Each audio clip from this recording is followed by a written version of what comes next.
आजकल के जो लड़के हैं वो लोग बहुत ज़्यादा बॉडी बिल्डिंग और ये सब में भी आजकल जा रहे हैं। अगर आप देखें जो शुक्राणु होते हैं दैट इज स्पर्म, उसकी जो काउंट होती है वो कम हो जाती है। इन्फेक्शन और प्रॉब्लम्स बढ़ते बढ़ते योनि और ट्यूब्स तक भी जाता है। India has become a diabetes capital.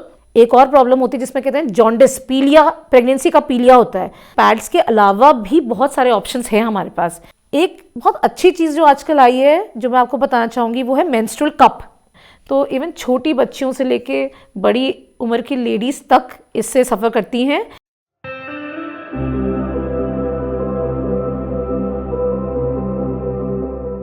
नमस्कार, बारामासा में आपका स्वागत है। बारामासा आपके लिए लेकर आया है एक नया कार्यक्रम जिसका नाम है बारामासा की ओपीडी। हम हर हफ्ते किसी स्पेशलाइज्ड डॉक्टर को अपने स्टूडियो में आमंत्रित करेंगे और उनसे पूछेंगे आपकी सेहत से जुड़े हुए कुछ ज़रूरी सवाल। आज हमारे साथ हैं देहरादून की जानी मानी गायनेकोलॉजिस्ट डॉक्टर विदुषी जायला जैन। Welcome ma'am. नमस्कार। डॉक्टर विदुषी मैम अरिहंत के एडवांस सर्जिकल और फर्टिलिटी सेंटर में फर्टिलिटी डिपार्टमेंट की एचओडी हैं। उन्होंने लगभग 10,000 महिलाओं का सफल उपचार किया है, 3,500 महिलाओं का सक्सेसफुल डिलीवरी की है और लगभग 5,000 महिलाओं की लेप्रोस्कोपिक विधि से सफल ऑपरेशन किया है। तो आज विदुषी मैम हमारे साथ हैं और हम उनसे पूछेंगे महिलाओं से जुड़ी हुई कुछ बातें जिनके बारे में आप और हम जानना चाहेंगे। तो मेरा पहला सवाल मैम आपसे ये है कि इनफर्टिलिटी आखिर है क्या? अगर हम सरकार के आंकड़ों की माने तो लगभग 15% जो कपल्स हैं उनको इनफर्टिलिटी के प्रॉब्लम से वो जूझ रहे हैं। हम ये आपसे ये जानना चाहेंगे कि इनफर्टिलिटी आखिर है क्या, क्या कारण है जिसकी वजह से इनफर्टिलिटी? जी, सबसे पहले तो थैंक यू सो मच मुझे बारामासा में आमंत्रित करने के लिए। और मैं आर्यंत हॉस्पिटल में एक इनफर्टिलिटी स्पेशलिस्ट हूँ और कई सालों से हम लोग काम कर रहे हैं। और इनफर्टिलिटी रियली आपने जो बोला, जो आंकड़े आपने बोले कि सच में एक ये बहुत बढ़ती हुई, बहुत जल्द बढ़ती हुई एक प्रॉब्लम है जो हम सब फेस कर रहे हैं।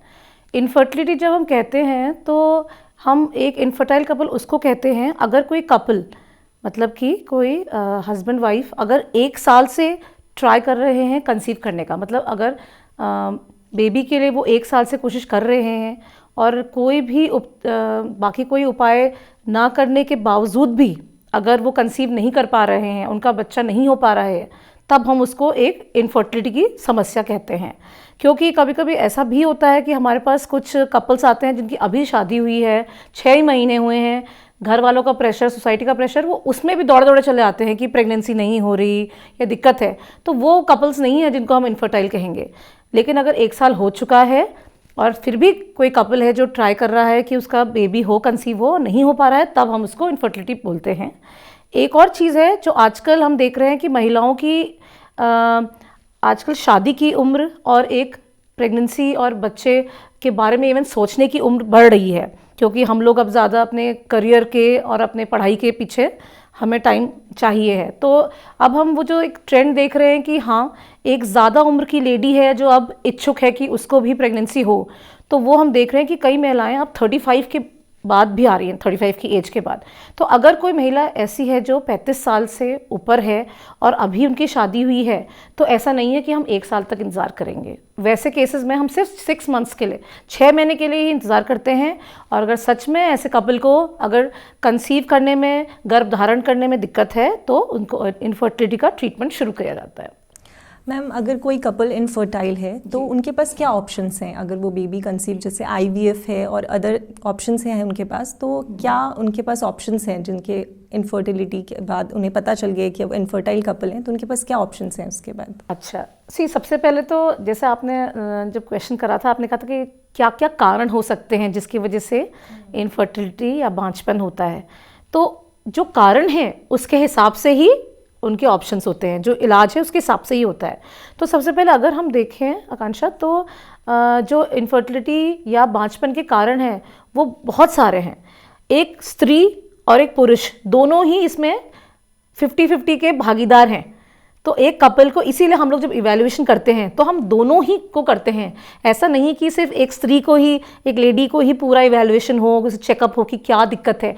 तो हस्बैंड वाइफ दोनों की ही ज़रूरत है एक सबसे पहले जो एक इवैल्यूएशन होता है कि देखने के लिए कि डायग्नोसिस है क्या, क्या दिक्कत क्या है इनको। तो सबसे पहले अगर हम देखें जो कारण, बहुत सारे कारण हैं, उनमें एक बहुत कॉमन कारण जो आजकल हम देखते हैं वो है हार्मोनल प्रॉब्लम्स, जिसमें अंडा बनने की दिक्कत होती है, जिसमें हार्मोनल प्रॉब्लम्स में बहुत कॉमन एक है जिसको कहते हैं पॉलीसिस्टिक ओवेरियन सिंड्रोम। तो ये एक बहुत कॉमन प्रॉब्लम है जिसमें एग नहीं बनता, जिसमें उनकी माहवारी टाइम से नहीं आती, जिसकी वजह से वो गर्भ धारण करने में उनको दिक्कत होती है या देर होती है। दूसरा, फेलोपियन ट्यूब्स होती हैं, जो हमारा यूट्रस होता है उसमें फेलोपियन ट्यूब्स होती हैं जो अंडे को लेके आती हैं गर्भ के अंदर। अगर बहुत कारणवश, बहुत सारे कारण हैं, जैसे इन्फेक्शंस इनमें बहुत बड़ा कारण है, और हमारे भारत में अभी भी ट्यूबरकुलोसिस अगर हम देखें तो अभी भी वो बहुत बड़ा कारण है ट्यूब्स बंद होने का। तो जो फेलोपियन ट्यूब हैं अगर ये बंद हो जाती हैं तो इनसे भी इनफर्टिलिटी हो जाती है। उसके अलावा यही ट्यूबरकुलोसिस या और इन्फेक्शंस हैं, क्लमाइडिया, गनोरिया, बहुत इन्फेक्शंस हैं, ये यूट्रस के अंदर की झिल्ली को भी ख़राब कर देती हैं। इस कारणवश अगर ये तीनों चीज़ों में अगर कहीं पे भी दिक्कत हो या महिला के हार्मोन्स ही उसका साथ नहीं दे रहे, गड़बड़ हैं, तो उसको इनफर्टिलिटी हो जाती है। वैसे ही अगर हम किसी पुरुष को देखें तो मेल्स में सीमन एनालिसिस कहते हैं, जो वीर है उसकी जो टेस्ट होता है, कभी कभी आजकल हमारे जो जिस तरीके से हम लोग रहते हैं, प्लस आजकल के जो लड़के हैं वो लोग बहुत ज़्यादा बॉडी बिल्डिंग और ये सब में भी आजकल जा रहे हैं। अगर आप देखें तो उसमें अगर कुछ लोग स्टेरॉइड का इंटेक करते हैं तो उससे भी कई बार हम देखते हैं कि जो शुक्राणु होते हैं, दैट इज स्पर्म, उसकी जो काउंट होती है वो कम हो जाती है, और उसके वजह से, और बाकी बहुत सारे कारण हैं। अगर आपको बचपन में कोई मम्प्स की बीमारी या वायरल इन्फेक्शंस हुआ है आदमी को, या कोई सर्जरी हुई है उनके गुप्तांग पे, या और भी बड़े कारण हैं, जैसे बहुत ज़्यादा अल्कोहल का सेवन, बहुत ज़्यादा शराब पीता है कोई, या बहुत ज़्यादा स्मोकिंग है, इन बहुत सारे कारणों की वजह से भी स्पर्म क्वांटिटी ख़राब हो सकती है। तो ये सारे के सारे जो कारण हैं ये मेन रीजंस हैं कि क्यों बांझपन होता है, और इसके हिसाब से ही ट्रीटमेंट होता है। तो जो आपका क्वेश्चन था वो कि क्या का ऑप्शन है, अगर हम उसकी बात करें तो अगर आप देखें तो ऐसा नहीं है कि हर कपल जो कंसीव करने में जिसको दिक्कत हो रही है उसको आईवीएफ या हायर एंड ट्रीटमेंट की ज़रूरत है, ऐसा नहीं है। कभी कभी इवन सिंपल चीज़ें जैसे फर्टाइल पीरियड का पता होना कि कौन सा समय है आपके पूरे महीने में जिसमें सबसे ज़्यादा चांस है प्रेगनेंसी होने का, तो वो सब सिंपल चीज़ें हैं जो कभी कभी लोगों को नहीं पता होता, क्योंकि हमारे अभी इंडियन जो हमारा एजुकेशन है और हमारा जो धारणाएं हैं, हमारी सोसाइटी ऐसी है कि फ्रैंक डिस्कशन जो है नहीं हो पाता घरों में। तो कभी कभी जो यंग कपल्स होते हैं उनको यही नहीं पता होता कि कौन सा समय है जो सबसे सही है जिस पे प्रेगनेंसी हो सकती है। तो ये सारी जो इन्फॉर्मेशन है, सबसे पहले हमें काउंसलिंग बहुत ज़रूरी है ऐसे कपल्स की, क्योंकि कभी कभी कोई कारण भी नहीं होता, they are a healthy couple, stress के वजह से होता है, तो स्ट्रेस भी एक बहुत बड़ा कारण है। तो इसलिए आई बिलीव कि सबसे पहले काउंसलिंग करी जाए, सच में दिक्कत है या नहीं ये देखा जाए, उनको बेसिक नेचुरल थेरेपीज़ जैसे अपना स्ट्रेस कम करना, अल्कोहल स्मोकिंग कम करना, आपस में ज़्यादा टाइम बिताने की सलाह देना, इन सब चीज़ों से ही। और जैसे मान लीजिए किसी का वज़न बहुत ज़्यादा है, किसी लेडी का वज़न कम करके बहुत सारे लोग प्रेगनेंसी हो सकती है क्योंकि हार्मोन्स ठीक हो जाते हैं। तो ऐसे करके आप हल्का मीडियम नॉर्मल इलाज से शुरुआत करके हाई एंड आईवीएफ तक के सारे ऑप्शंस हैं। मैम, जैसे ग्रामीण में जो महिलाएं हैं उनके पास ज़्यादा ऑप्शंस नहीं है, मतलब उन्हें काफ़ी लेट रियलाइज़ होता है, और जैसे आपने बोला कि विमेन जो रिप्रोडक्टिव ऑर्गन है वो ज़्यादा प्रोन है इन्फेक्शन के लिए। तो फिर उनको स्पेशली उनको ध्यान में रखते हुए हमें ऐसी कौन सी बातों का ध्यान रखना चाहिए जो ग्रामीण महिलाएं अपने डेली रूटीन में कुछ इंक्लूड करके, कोई डाइट इंक्लूड करके या फिर कुछ करके वो अपनी रिप्रोडक्टिव हेल्थ का कैसे ध्यान रख सकती हैं? अच्छा, तो इसमें जहाँ तक हमारे उत्तराखंड का सवाल है, एक ट्रेंड जो मैंने देखा है वो ये है कि हमारी बहुत सारे जो आदमी हैं वो आर्मी में हैं, आपने नोटिस करा होगा। बहुत मरीज़ भी आते हैं मेरे जिनके जो है हमारे जवान हैं, पोस्टिंग्स हैं उनकी बॉर्डर में या और जगह हैं, तो हस्बैंड वाइफ शादी के कई सालों तक भी साथ में नहीं रह पाते, जिसमें हस्बैंड यूजुअली हो सकता है, बहुत बार होता है कि वो 6 महीने में एक बार आ रहे हैं, 2 महीने में एक बार आ रहे हैं, इस टाइप का जहाँ पे सिनारियो होता है वहाँ उनका इनफ्रीक्वेंट साथ में रहना एक सबसे बड़ा कारण है। कभी कभी ऐसा होता है कि महिला में या पुरुष में कोई दिक्कत ही नहीं होती, इट इज़ जस्ट दैट कि उनका एक सबसे जो सबसे ऑप्टिमल टाइम है साथ रहने का वही नहीं हो पाता। तो सबसे पहले तो ये जो दिक्कत है इसको हमें देखना पड़ता है कि उनको पता रहे कि हाँ ये फर्टाइल टाइम है और इस टाइम पे हमें साथ में रहना चाहिए। दूसरी चीज़ ये है कि पहाड़ की महिलाओं को ये भी बहुत ज़रूरी है कि वहाँ पे हम देखते हैं कि इन्फेक्शंस की टेंडेंसी बहुत ज़्यादा है, इवन सिंपल इन्फेक्शन और इवन ट्यूबरक्लोसिस अभी भी पहाड़ों पे बहुत है। कई लोग जिनको पहले फेफड़ों का टीबी या ब्लड का टीबी या नेक की गांठों का टीबी कभी होता है, उन महिलाओं में बहुत कॉमनली ये होता है कि नलें जो हैं फलोपियन ट्यूब्स वो ब्लॉक हो जाती हैं।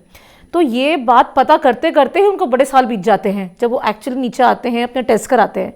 तो मैं ये कहूँगी कि अगर कोई कपल कोशिश कर रहा है, 1 साल हो चुका है उनको कोशिश करते करते और साथ रहते रहते, और कपल नहीं कंसीव कर रहा है, तो हमें ज़रूर उनके नलों की जांच करनी चाहिए।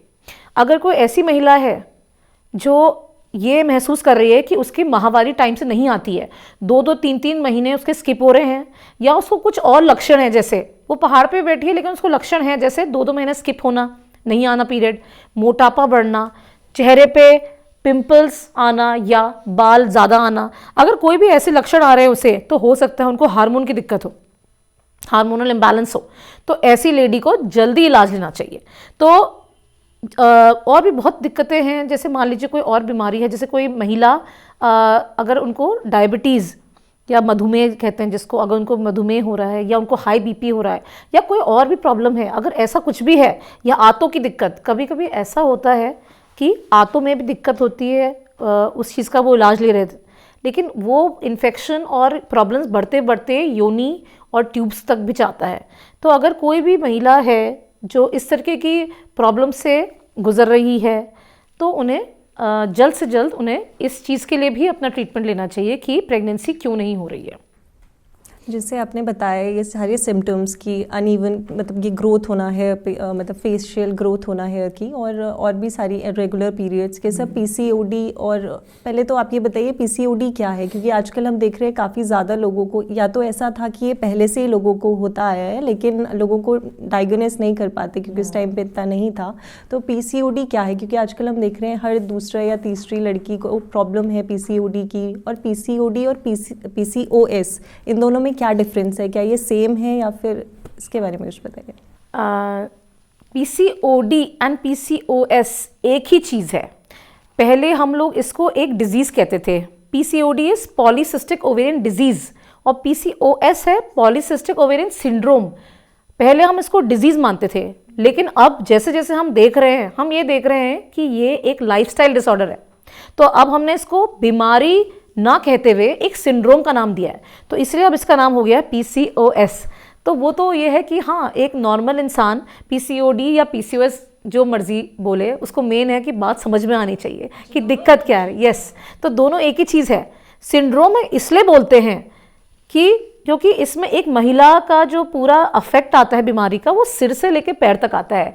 जब हम बीमारी, अगर हम डिजीज़ बोलते हैं तो एक पर्टिकुलर ऑर्गन का डिजीज़ मानते हैं। मान लीजिए किडनी डिजीज़ है, brain disease, liver disease, heart disease.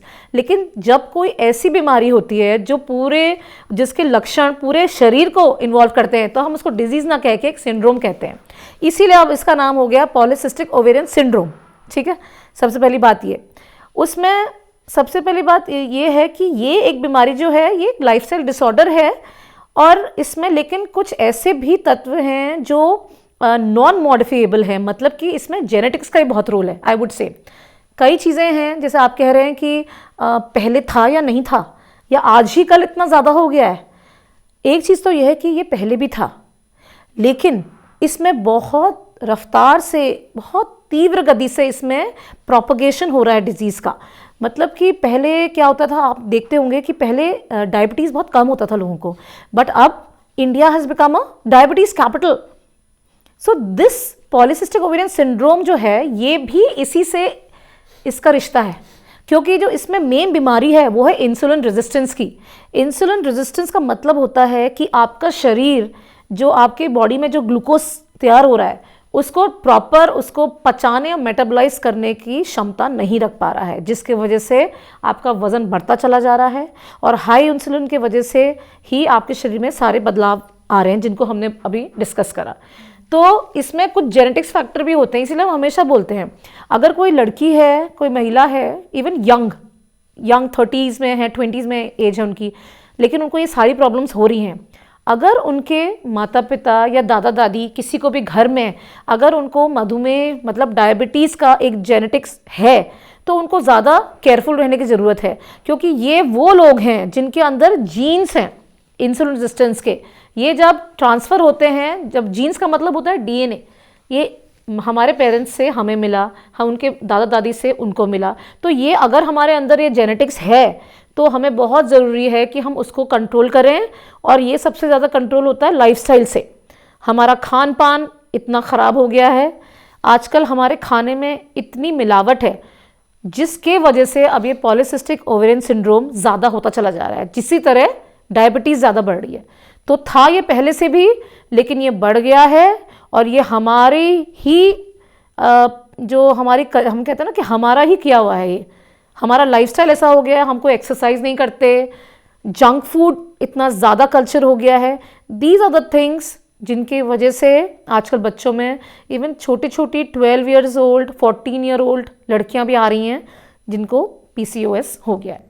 तो क्या इसका ट्रीटमेंट सिर्फ मेडिकेशंस के थ्रू ही हो सकता है, या सिर्फ एक बार किसी को ये डिसऑर्डर हो गया उसके बाद क्या दवा अपना लाइफस्टाइल सुधार के वो वापस से नॉर्मल हो सकते हैं, या उनको क्या मेडिकेशंस के थ्रू ही वो सही हो पाएंगे? नहीं, जैसे मैंने कहा कि लाइफस्टाइल डिसऑर्डर मतलब कि इसमें आप समझिए कि अगर ये बीमारी है अगर 100% तो उसमें से 75% हमारे हाथ में है, क्योंकि लाइफस्टाइल को कंट्रोल करना तो हमारा ही है ना बस। तो आप समझिए सिर्फ 25% या उससे भी कम का जो हिस्सा है जिसमें आपका जेनेटिक्स जो आपका DNA है, जिस पे हमारा कोई भी काबू नहीं है, कोई भी कंट्रोल नहीं है, सिर्फ वो एक फैक्टर है जिसको हम लड़ नहीं सकते। बट अदरवाइज यस, ये डिज़ीज़ बहुत आराम से, ये जो प्रॉब्लम है बहुत आराम से कंट्रोल में आ जाता है अगर महिला सतर्क हो जाए और अच्छी एक्सरसाइज करने लगे।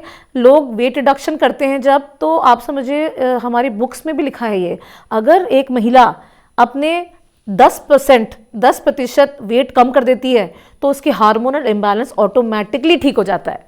तो उसके जो पीरियड की प्रॉब्लम है वो ठीक होना, पिंपल्स, एक्ने, बाल गिरना या फेस पे एक्स्ट्रा बाल आना, और सबसे इम्पॉर्टेंट प्रेगनेंसी ना हो पाना, बच्चे ना हो पाना, ये सारी बीमारियां तब ऑटोमेटिकली ठीक हो सकती हैं अगर आप बहुत ही सीरियसली अपने लाइफस्टाइल को ठीक कर दें।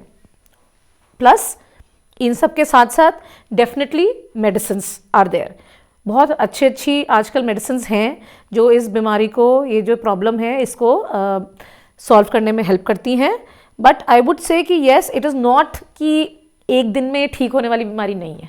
जैसे हम कहते हैं किडनी स्टोन हो गया, ऑपरेशन करवा लीजिए या लिथोट्रिप्सी करा लीजिए, ठीक हो जाता है। तो पॉलीसिस्टिक ओवेरियन सिंड्रोम एक ऐसी प्रॉब्लम है जो जिसमें बहुत साल लग सकते हैं आपको ठीक होने में। तो इवन छोटी बच्चियों से लेके बड़ी उम्र की लेडीज़ तक इससे सफ़र करती हैं। लेकिन मैं सबसे ज़्यादा मैं यही बोलती हूँ अपने हर मरीज़ को, हर लड़की को, कि आप घबराइए नहीं। अगर आपको ये प्रॉब्लम हो गई है, आप इससे लड़िए और इसको कंट्रोल करिए, ये आपके बस में है, तो ये ठीक भी हो सकती है। जैसे आपके पास अलग अलग तरीके के जो लोग अलग अलग जगहों से अलग अलग मरीज़ आते होंगे, तो आपको ऐसा लगता है कि अभी भी लोग हिचकिचाते हैं क्योंकि अभी हमेशा से टैबू रहा है कुछ चीज़ों पे बात करना, जैसे मेंस्ट्रुअल साइकिल हो या कोई भी चीज़ हो, विमेन डिजीज़ हो, तो क्या अभी भी लोग आपसे जब स्पेशली जब गाँव की महिलाएँ आपके पास आती है अपनी प्रॉब्लम शेयर करने, तो क्या वो खुल के अपनी बात बता पाती हैं, आपको उन्हें थोड़ा सा एश्योर करना होता है? Definitely I think being a gynaecologist, मतलब मुझे लगता है कि मैं डॉक्टर तो बाद में, एक दोस्त की तरह पहले जब मैं बात करती हूँ मरीज़ से, तब मरीज़ खुल के बोलती हैं। ये वो महिलाएं हैं हमारे पहाड़ की जो सदियों से पहाड़ में रही हैं, इनका पूरा जीवन अपने घर की चार दीवारी में बसा है, एक अपना घर, एक अपना गोट, आप समझ रहे हो, या खेत। तो ये इसी में इनकी बहुत लेडीज़ है जिनकी पूरी दुनिया इसी में सीमित रह गई है। और जब उनको सच में कोई दिक्कत होती है, कई महीनों बाद वो आती हैं एक तो दिखाने, और उसके बाद भी मैंने देखा है कि इट्स यूजुअली कि हस्बैंड बोल रहे हैं, लेडी तो बेचारी कुछ बोल ही नहीं रही है। तो ऐसा को बहुत लेडीज़ को मुझे प्रमोट करना पड़ता है। I have to give them some encouragement और अपनापन दिखा के, प्लस जब मैं उनका ट्रस्ट अगर अगर वो मुझे ट्रस्ट करने लगती हैं तो तब वो खुल के अपनी बातें बताती हैं। और बहुत महिलाओं को आप समझिए कि बहुत सारी दिक्कतें हैं। हम अगर यहाँ बैठे तो हमें रात हो जाएगी अगर हम डिस्कस करें, इतनी दिक्कतें हैं। और भी कुछ जो ज़्यादा अब परेशानियां जो ज़्यादा लोग लेकर आते हैं उनके बारे में बताइए। बहुत कॉमन जो एक प्रॉब्लम मैं देखती हूँ कि लेडीज़ को हमारे पहाड़ की हैं, वो है कि गर्भाशय का इन्फेक्शन। अगर हम देखें तो जिसको कहते हैं हम PID, कहने में तो बहुत सिंपल टर्म है कि पेल्विक इन्फेक्शन, लेकिन उससे औरतें बहुत समय से सफ़र कर रही होती हैं। इसमें सबसे दिक्कत क्या होती है, हम कहते हैं कि योनि का इन्फेक्शन होना। बहुत सारे इन्फेक्शंस हैं, जो वजाइनल इन्फेक्शंस, ट्यूब में इन्फेक्शंस, ओवरी की सूजन, ट्यूब की सूजन होना, यूट्रस के अंदर गर्भाशय में छोटे छोटे ट्यूमर हो जाना, रसौलियाँ हो जाना, इन सब के वजह से और इन्फेक्शन की वजह से कॉन्स्टेंटली नीचे नीचे हमेशा दर्द रहना, एक बदबूदार पानी का रिसाव होना, ये सब चीज़ें होती हैं। और एक बहुत ज़रूरी चीज़ है जो महिलाएं अभी भी जिनमें जागरूकता नहीं है, वो जागरूकता है कैंसर्स की। जब हम ऐसी बातें करते हैं तो योनि का कैंसर होता है जिसको हम सर्वाइकल कैंसर कहते हैं। तो ये सब जो है, इनका जब इन्फेक्शन जब बहुत होता है किसी लेडी को, तो ये इन्फेक्शन आगे चल के कैंसर का रूप भी ले लेता है। तो ये कॉमनली अभी भी देखते हैं हम कि पहाड़ की जो लेडीज़ आती हैं उनमें ये दिक्कतें होती हैं। तो इसलिए मैं सबको यही बोलती हूँ कि आप एक तो अपने डॉक्टर से ट्रीटमेंट लीजिए, दूसरा एक सिंपल टेस्ट जिसको कहते हैं पैप स्मीयर, जो एक कैंसर सर्विक्स का टेस्ट होता है, वो ज़रूर करवाइए अपने चेकअप में, ताकि पता रहे कि अंदर ही अंदर कोई कैंसर तो नहीं पनप रहा। दूसरी चीज़, एक बहुत कॉमन चीज़ है लेकिन पहले हमारे पास इसके लिए बहुत उपाय थे नहीं, वो है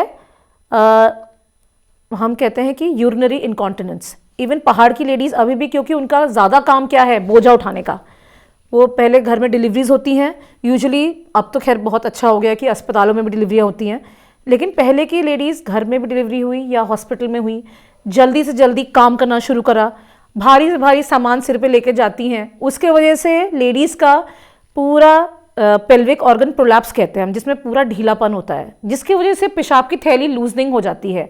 और ये यूरिनरी लीकेज एक बहुत कॉमन प्रॉब्लम है जो बहुत लेडीज़ हिचकिचाती हैं अभी भी बोलने में।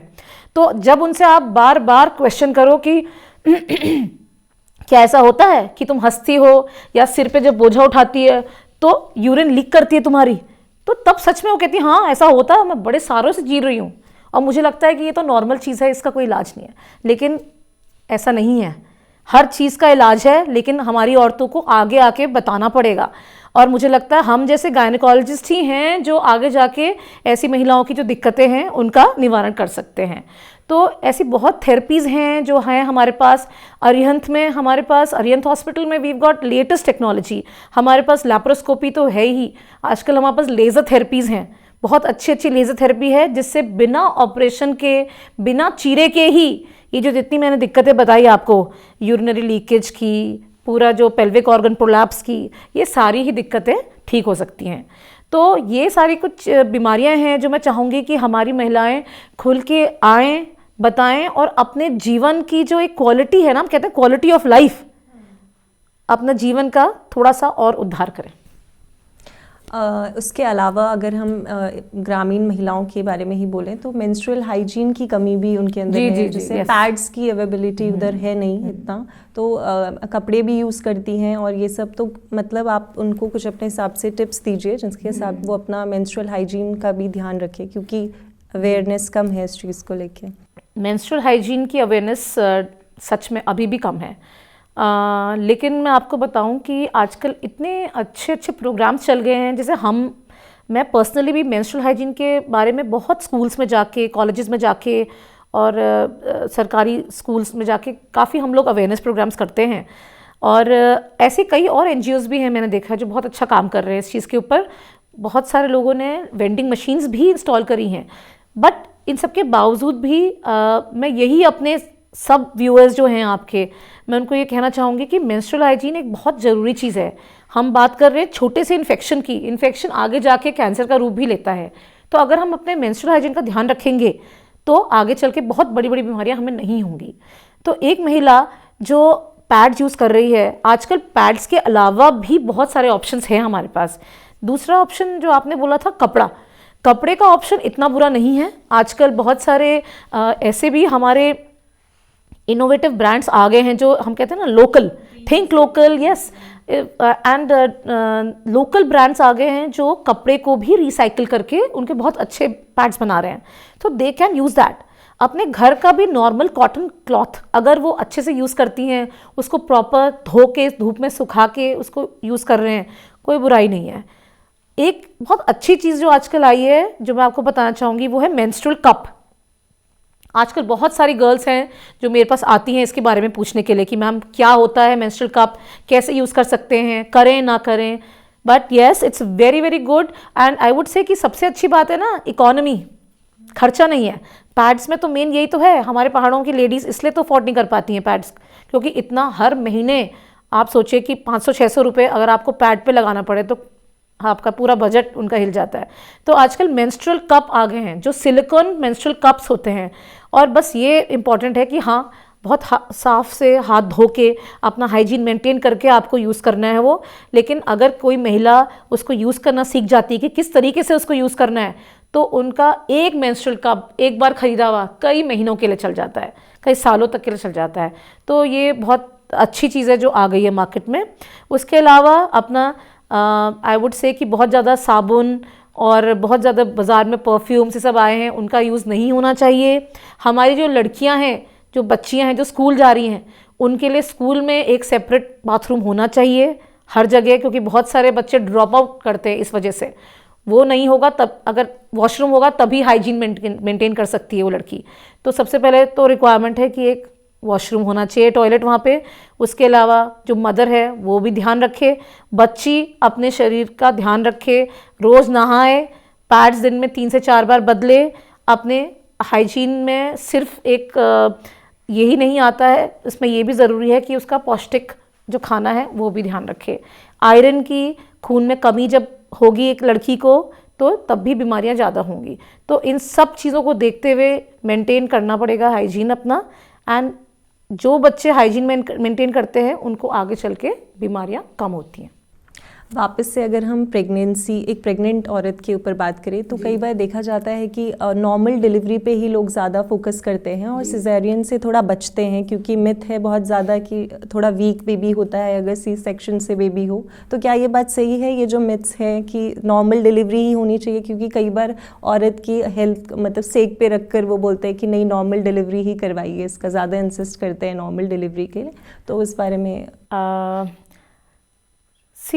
डिलीवरी तो भगवान का बनाया हुआ एक ये नेचुरल फिनोमिना है, होना ये नेचुरली ही चाहिए। नॉर्मल वजाइनल डिलीवरी ही होनी चाहिए, ये एक चीज़ है जो नेचुरल जो बनाई हुई है, और ये हमारी बॉडी इस तरीके की है कि इसी रूट से डिलीवरी हो बेबी की।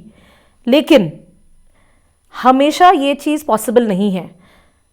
मैं पर्सनली अगर मैं बोलूँ तो मैं बहुत ज़्यादा नॉर्मल डिलीवरी को प्रमोट करती हूँ। मेरा पूरा हॉस्पिटल, मेरा पूरा स्टाफ, मेरी नर्सेज, मेरे सारे रेजिडेंट डॉक्टर्स, उनको पता है कि हाँ हमें 24 घंटे भी देने हैं इस महिला को, लेकिन हमें नॉर्मल के लिए ट्राई करना है। लेकिन ये सबके लिए नहीं है। कभी कभी ऐसा होता है कि महिला की जान या कभी कभी बच्चे की जान को खतरा होता है।